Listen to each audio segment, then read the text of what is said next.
So I want to make a video about the black populations in Mexico, mainly in the states Guerrero, Veracruz, Puebla, and Oaxaca. Because there's something that I noticed while I was looking at the artifacts in the book, right? The terracotta book, as far as like where the artifacts were and how some of them looked.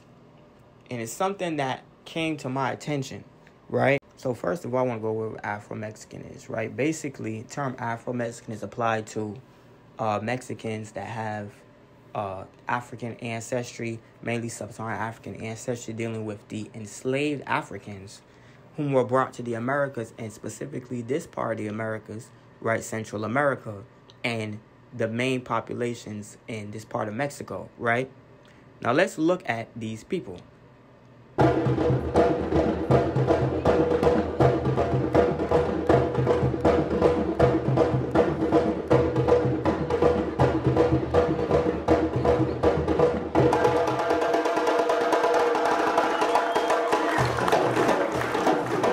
Todas las danzas son del noroeste de África.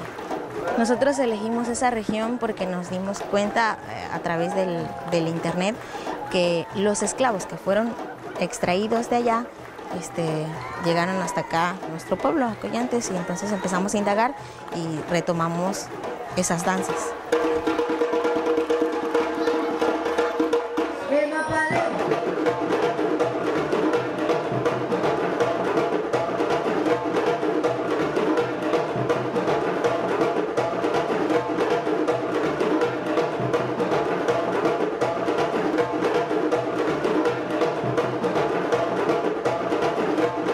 Seguimos bailando porque intentamos dar a conocer nuestra cultura y a través del baile nosotros pretendemos invitar, atraer a los jóvenes para que se unan a nosotros y así consolidar nuestra cultura, consolidar nuestra propia identidad como pueblo negro.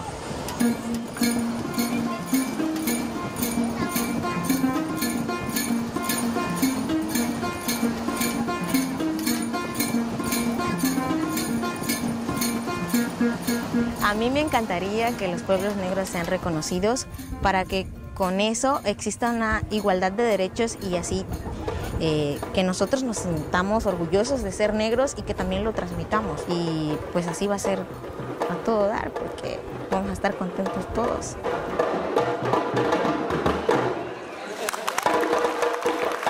Now, just like the video said, I mean, I was shocked, to say the least, that there was a black population in Mexico, right? I had never known, I think I first came across this group back in 2015. I'd never known they had black people in Mexico, especially African descent people. One of the main things that caught my eye was where these people are primarily located in Guerrero. Because I always knew about the areas in the Americas where they said they brought people from parts of West Africa, places like Brazil, Haiti, Hispaniola, right? But Mexico I had never heard of. And then out of all places, the literal backside of Mexico facing the Pacific, that's where you mainly find these people at. Also, from looking at them, they don't really look or strike me as any particular group of people in West Africa coming to my mind. So immediately I was like not convinced. I was confused. Another thing too that was so strange was that she mentioned that, one, they use the internet, which is a no-go, right? They use the internet to basically kind of come back to their heritage, reclaim their heritage. And she was talking about they doing dances from Northeast Africa, Egypt, Sudan region. It looked like it was a Ethiopian dance. I'm thinking, like, does she know? Like, does she know that that's not where they took the people in the alleged transatlantic slave trade? Now, it never made sense to me, like I said, them being in Guerrero and all. But here's the interesting thing, right? So the main places in Mexico that have this black Mexican population are Guerrero, Oaxaca, Veracruz, and even like Puebla, right? Every single artifact that I seen in that book that showed indigenous people or show artifacts of black people, as I always talk about, it literally tells you like what state in Mexico they found the artifact. It's these same states. I kid you not. So like this one, this is from Veracruz, dealing with the Olmec artifacts, right? This one is from Oaxaca, right? Another area where those people usually found. That one's from Guerrero. They have like turbans. Even says in the book, right? It says that hair, which is straight, kinky. It says the different phenotypes of indigenous people throughout Central America, especially Mexico. So I'm like, what happened to these black indigenous people then? Like, did they just vanish? Did they just disappear? They got this population of black people, right, in these same states that look like this stuff. And they're saying that these are African, these are Afro-Mexicans. And they don't seem like they know what they are, or some of them, because a few people that get on camera don't speak for everybody at the same time. So the last thing I had to check was, I was like, I need to see a genetic study on these people. Right, so this is a genetic study of HLA system and population from Guerrero, Mexico.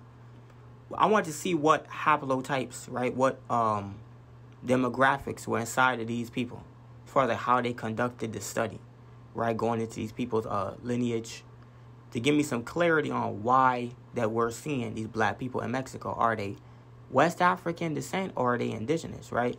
So right here, it says, we find that the 10 most frequent haplotypes in the state of Guerrero include 8 Native American and 2 European haplotypes. Our mixture estimates reveal that the main genetic components in the state of Guerrero are Native American, right? 54.17% of Native American haplotypes, and European, about 32.29% haplotypes for the European, and a low amount of African, so-called African haplotypes. Now, here's the thing about them labeling the DNA such a way, like European haplotype, Native American haplotype, right? So here's the thing I said about DNA. It is my main problem with these DNA testing companies as well. So here's the thing about DNA. DNA stands for deoxyribonucleic acid, right? You get 23 chromosomes from your mom, 23 chromosomes from your dad, right? So the thing is, right, your dad's lineage, your mom's lineage is tracing back to 2 different areas, or 2 different lineages of people, right? There's maternal DNA and there's paternal DNA, right? Maternal DNA is from the mom, paternal DNA is coming from the dad, and haplogroups are labeled as such. Now, haplogroups, right, is basically the system that we use for, or that they use for labeling maternal and paternal lineages. So the earliest maternal lineages are listed as like L0, L1, L2, right? That's what you get. And they always attribute that to Africa, right? They always say these are oldest haplotypes, and they think that these haplotypes are from Africa. So they're really labeled as sub-Saharan African maternal lineages. They got the paternal, which is like haplogroup A, haplogroup B, haplogroup E, and they get E1, B1A. These are all being labeled in a system after, right? So after we have the haplotype, whatever letter, for the DNA testing companies, they label now which haplotype is probably from what area and what area of what continent. But that doesn't make sense. The reason why it doesn't make sense is the same reason why they can't tell you, for example, what ethnic group or tribe you're from in Africa. Now, they say that the reason why they can't tell you what ethnic group or what tribe in Africa, for example, that we descend from, or that even that these people would descend from, as far as doing the DNA study to find this out, is because there is no ethnic group or tribe in the world, furthermore Africa, as far as how they group the DNA, there's no ethnic group or tribe that has a monopoly on any given haplotype.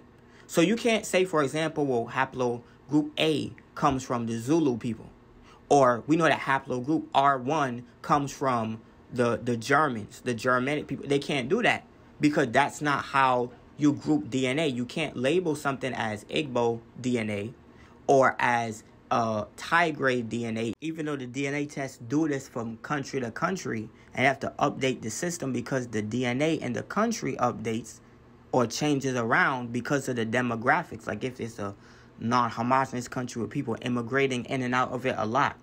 So they can't call it such and such DNA. So I'm wondering, where did these people really come from?